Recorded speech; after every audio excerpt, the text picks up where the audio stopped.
استأنف النادي الأهلي تدريباته اليوم في ظل انشغال الجميع بانتخابات النادي. خصص الجهاز الفني للأهلي فقرة تدريبية كاملة للاعبين للوقوف بشكل جيد في الكرات الثابتة التي أصبحت نقطة ضعف كبرى للفريق مؤخراً. تضمنت التدريبات فقرة أخرى للتدريب على التعامل بشكل أفضل مع تحولات الفرق المنافسة السريعة من الدفاع للهجوم. طمن طبيب الأهلي الجهاز الفني على جاهزية زيزو ومحمد شكري لمباراة المصري البورسعيدي بالدوري بعد شكواهما من إجهاد عضلي.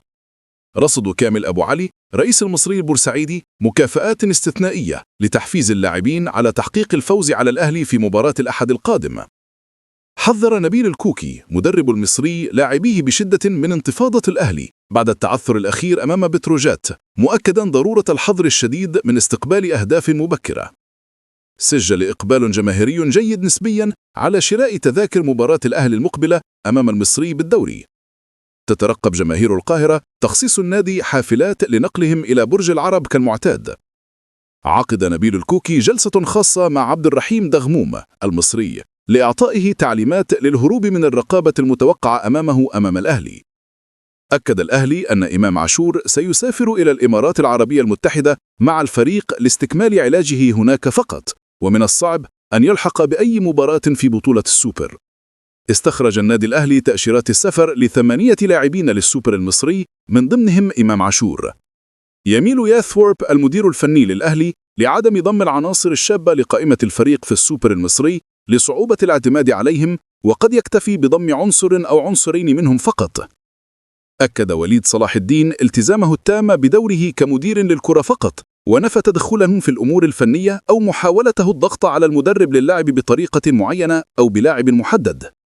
دعم وليد صلاح الدين طاهر محمد طاهر نفسياً، مؤكداً للاعب أنه قادر على أن يصبح محل إشادة الجميع مجدداً مثل الموسم الماضي، لكنه يحتاج إلى تركيز أكبر وتجاهل الانتقادات. نفى دهلي كل ما يثار حول إعجاب ياثورب باللاعب الفلسطيني حامد حمدان وطلب التعاقد معه في يناير القادم.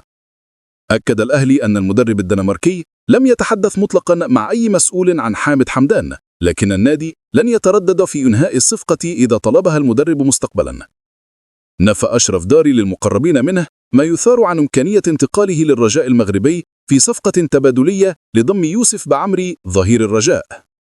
أكد داري أنه يسمع كثيراً عن اقتراب رحيله في الإعلام المصري، لكن لم يتحدث معه أي مسؤول من الأهلي حتى الآن. كانت فكرة ضم داري مجاناً بنهاية الموسم الحالي أو شراء الأشهر الستة الأخيرة من عقده في يناير مطروحة في الأهلي.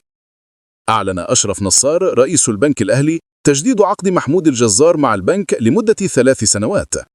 يستعيد اللاعب الجزائري زين الدين بلعيد بريقه ويتألق مع شبيبة القبائل، وينتظر بفارغ الصبر تواصل الأهلي معه مجددا بعد فشل تجربته في بلجيكا.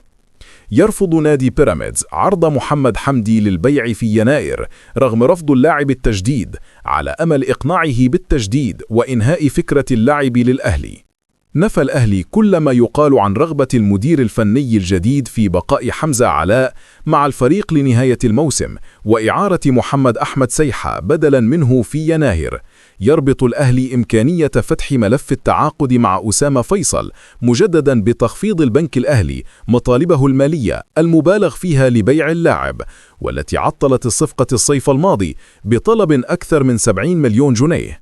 تنتظر جماهير الأهلي ما ستفعله رابطة الأندية مع جماهير نادي الزمالك بعد السباب الجماعي تجاه الحكم بعد مباراة البنك الأهلي. تسيطر مخاوف كبيرة على جون إدوارد في نادي الزمالك من خسارة الفريق السوبر المصري، حيث قد يكون ذلك بمثابة المسمار الأخير في نعشه ونعش فيريرا. أكد موقع المصري اليوم أن جون إدوارد المدير الرياضي بالزمالك يدرس جديا الرحيل عن النادي بعد السوبر بسبب زيادة حدة الخلافات مع مجلس الإدارة برئاسة حسين لبيب وغياب الدعم له. واصل مجلس إدارة الزمالك الضغط على جون إدوارد للإطاحة بفيريرا قبل السوبر المصري والاستعانة بمدرب محلي من أبناء النادي. يدرس نادي الزمالك توقيع عقوبة مالية جديدة على تشيكو بنزا بسبب تجاوزه في حق مشجع بعد مباراة الأمس. تستعد رابطة الأندية لتوقيع عقوبة مالية على فيريرا مدرب الزمالك لتعمده الغياب عن المؤتمر الصحفي بعد مباراة البنك الأهلي. أكد سيف أحمد حسن استمرار حلمي طولان في قيادة المنتخب الثاني ونفى اعتذاره عن المهمة. أكدت تقارير فرنسية أن باريس سان جيرمان يجهز حملة كبيرة لدعم أشرف حكيمي ضد محمد صلاح في جائزة أفضل لاعب إفريقي. تحوم شكوك كبيرة حول إلحاق أحمد حجازي بمباراة نيوم أمام النصر السعودي في الدوري لعدم شفائه من إصابة العضلة الخلفية. حسم بالميراس البرازيلي تأهله لنهائي كوبا ليبرتادوريس ليضرب موعدا مع فلامينغو البرازيلي، وهي المباراة التي يترقبها بيراميدز لمعرفة من سيواجهه في نصف نهائي بطولة الانتركونتيننتال.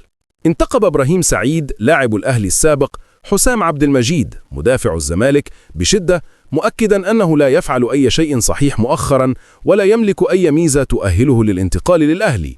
أكد إبراهيم سعيد أن حسام عبد المجيد ضعيف جدا في المواجهات الفردية 1 على 1.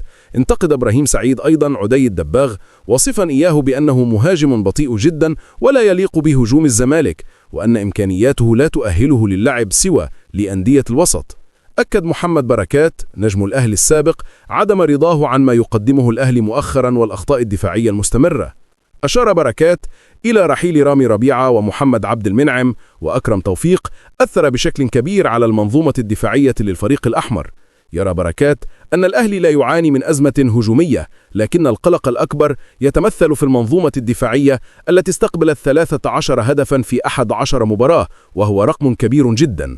أكد بركات أن الأهلي يحتاج حاليا إلى ظهير أيسر مميز وقلب دفاع قوي بإمكانيات أفضل من الموجودة حاليا، بالإضافة إلى مهاجم سوبر بإمكانيات وسام أبو علي.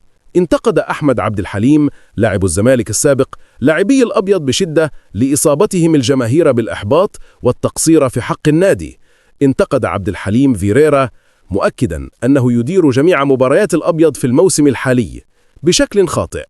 أعرب جمال عبد الحميد نجم الزمالك السابق عن مخاوفه الشديدة من دخول الزمالك السوبر المصري بفيريرا. أكد عبد الحميد أنه لا يجد مشكلة في تغيير فيريرا وتعيين أحد أبناء النادي مثل خالد جلال لتجنب ظهور الفريق بشكل سيء في الإمارات. يرى ضياء السيد المدرب العام السابق للمنتخب الوطني أن أداء الأهلي يتجه من سيء إلى أسوأ، وأن اللاعبين أصبحوا كيوت جدا. أكد ضياء السيد أن الفريق لن يحقق شيئا هذا الموسم بهذا المستوى، وأن المسؤولية الكبرى تقع على اللاعبين وليس الجهاز الفني، نظرا لتغيير 4 مدربين مؤخرا والأداء واحد.